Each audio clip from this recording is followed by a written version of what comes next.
everyone, it's Brittany here with Green Bee Flowers. If you are new to our channel, we are a year 5 cut flower farm and boutique florist shop located in small town Southwestern Ontario. You can help our channel by hitting that subscribe button, by liking our content, and of course leaving a comment if you have any questions. So I seem to be starting all of my YouTube videos lately in the little greenhouse with all the tulips and the seedlings, and a lot of that is just because home chores first. Today I'm really excited because I finally get to harvest like crates of tulips, which is so exciting. These I was hoping we're gonna be ready for Easter. It has been one of the cloudiest winters on record in Southwestern Ontario, and there's just been no sun. And even today it is, solar eclipse Monday, and while we're not in the path of totality, we're super close, it's cloudy outside. So cool. So it's just another day on the flower farm. So I am going to go ahead and grab a crate. We have a few things that we need to pick. So first of all, I need to pick about 45-ish stems of tulips that we are going to set aside in the cooler for flower subscriptions later this week, because our second spring flower subscription goes out this week. And then I have a whole bunch of tulips that we're going to pick, bring out to the farm, and then, or not to the farm, bring them out to the shop. And then on top of that, I do have florist orders as well this week, so I'm going to be inventorying once I get those other two done and figuring out what we have available to send out to the florists this week. So let's go grab a crate and we'll get started.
farm now. We are about 2 hours away from eclipse time, because that's about the only exciting thing that's happening right now. And we have a couple hundred daffodils to pick, so we're gonna do that instead. I have here beside me, these ones I think are called the gold ducats. They are a double frilly yellow daffodil, and we are picking a lot of these actually to go both in flower subscriptions and to the shop for the week.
So April on the farm is always really lovely because we finally get to see everything start to come back to life. Really fun as we're kind of like, so just even within the last like week, stuff has really started to pop up. Like I don't know if you can see, I hope you can see here, like some of our peonies are starting to pop. Which is really exciting. Of course, I can't read most of the signs anymore, so I'll have to ID them again as they start to bloom in the spring. But, you know, our peonies are really low maintenance. We don't cover our peonies with landscape fabric. Instead, what we did was we ran drip up the center of a row and put a peony root on either side. And then once they were all weeded out in the fall, because I don't know if I ever showed you this, but they looked bad. They were weeded out and then covered with straw for the winter to keep them insulated. And we will kind of come through this week and just, you know, start to move the straw back from the roots a little bit.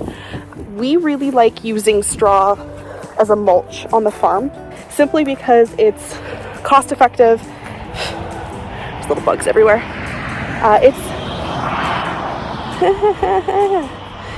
It's cost effective and it keeps the soil moist.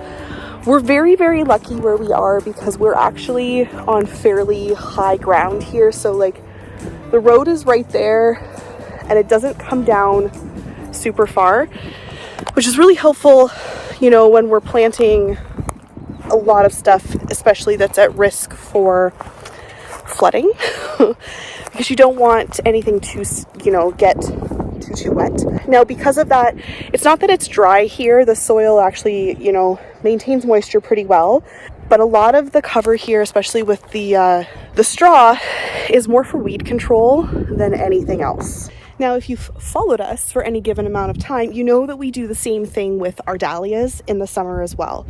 So here in this section of the farm that hasn't been cut into yet is where the dahlia tubers are going to be going this year. So what we will do is we will run drip up the center of the row the same way we did with the peonies, and then we'll plant the tubers on either side of the drip. And then that enables us to stake them properly and string them up the way we like to each year. But because we bring water in, it's in our best interest to try and conserve in as many ways as possible, which is one of the reasons why we use like heavy mulching, straw mulching around the tubers as well. We want them to be, like, we want the soil to be moist, but we don't want it to be so moist that the tubers are going to rot, because that kind of defeats the point, right? Now, as we mosey on in to the yonder tulip patch, starting to see some color on the tulips. Now, it's wet in here right now because Nick came out and watered yesterday, and then we promptly got a lovely rainstorm this morning. So basically I am keeping my eye out on the blooms that are, you know, putting some color on, because then I'm going to start to pull them and bring them to the store. There are a few of them in a bunch of different varieties, so I am going to pick a couple today, but it's just like stragglers, like on the outsides of the hobbitses. The center ones are still a little bit off yet, and like there's buds deep within all of the tulips. They're just not seeing a lot of color on a bunch of them yet.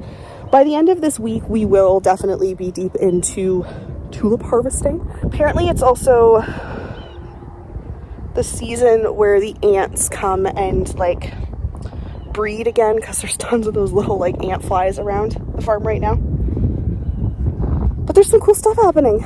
So April and May are definitely going to be really, really fun months for us here, especially with the ranunculus and the anemones starting as well. So I'm pumped. But I really want to show you the parrot tulips. So these doubles, anyways, they're really cool. So I'm going to show you. I think they're the Stella Reinfelds, but I'm not. I'm going to double check that. Well, and wouldn't you know it, the writing is no longer on.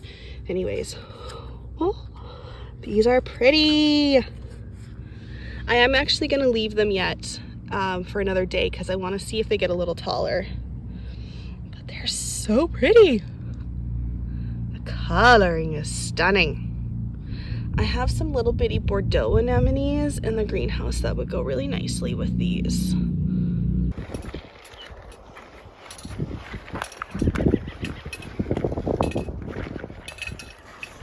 These guys have such little heads. Pretty color though.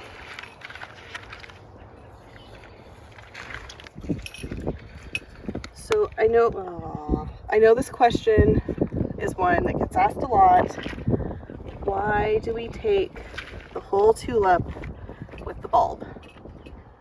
And it is because when you are growing cut flowers, you have to grow tulips as annuals. There won't be enough energy, try as Nick might have, to have blooms the second year, which means that regardless, you have to purchase new bulbs every year to grow tulips. So we pick them with the whole bulb because if we leave them in the ground, then they're going to come up again the following year and not actually put out a bloom. And most farmers, us included, just don't have the space to allow the tulips to, you know, regrow and 5 years from now decide they're going to put blooms out again. So we just pick the whole bulb. Nick does somewhere have a collection of bulbs that he is trying to spend the time to get blooms out of them again, and that'll be a few years of a process, so you'll just have to follow along for a couple years to see how that works out. This is the light and dreamy tulip. So this is the one that we started picking last week, and I'm happy to see that it's put a considerable amount of length on since I was out here picking them last week, which will make everybody pretty happy. But it's this just such a cute purple.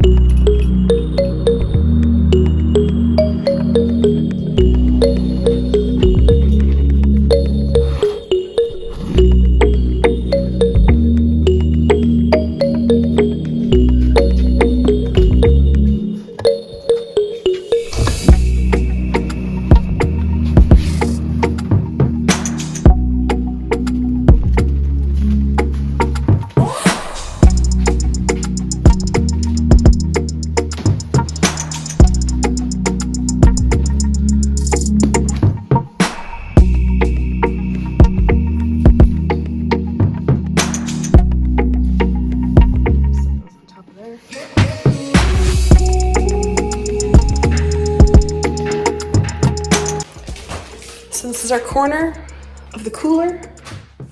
Our dahlia tubers are in the back corner right now, and then the spring flowers are just starting to come in up there. So we will be organizing this section here soon as well, just to make it more functional for the rest of the season, but it's gonna get put to great use again this year.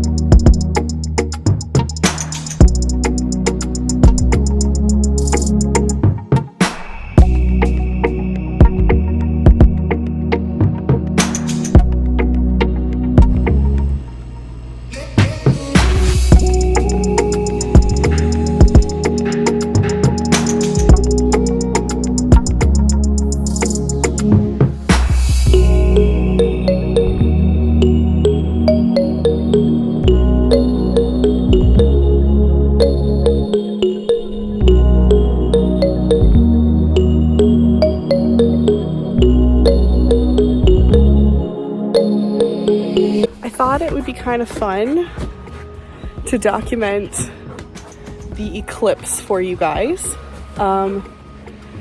This is where we're at right now. I'm not gonna look directly at the eclipse because we didn't know what we wanted to do, so I didn't buy glasses. But it is kind of eerie out. Like everything's a little like greeny, bluey. It almost feels like right before a big storm. So, except that it's sunny and it's really nice outside. So, yeah, we'll see. I'll see what I can get for you guys. So I've got my handy dandy little sunglasses. We're gonna, oh look, protect it. Yeah, no. Still nothing interesting happening. It's so eerie right now.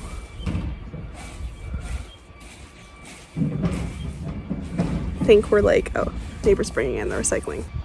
So we are now approximately 10 minutes out. This is the most riveting YouTube footage we're ever gonna see on this channel. Like, legitimately. Guys, it's cloudy. It's just eerie, and there's clouds. Oh man, that's just, that tracks.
Well, that might have been slightly anticlimactic, but I hope you enjoyed that time lapse.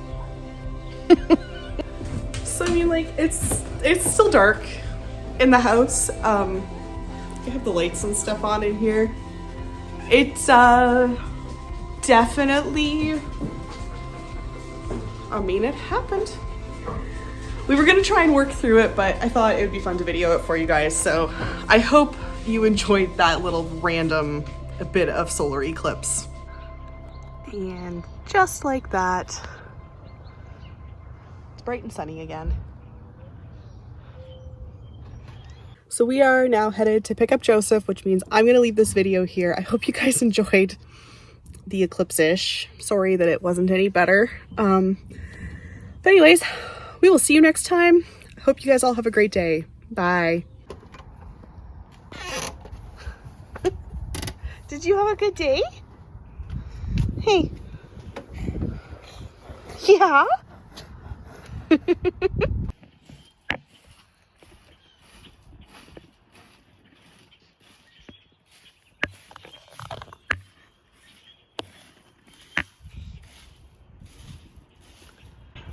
It's really creepy.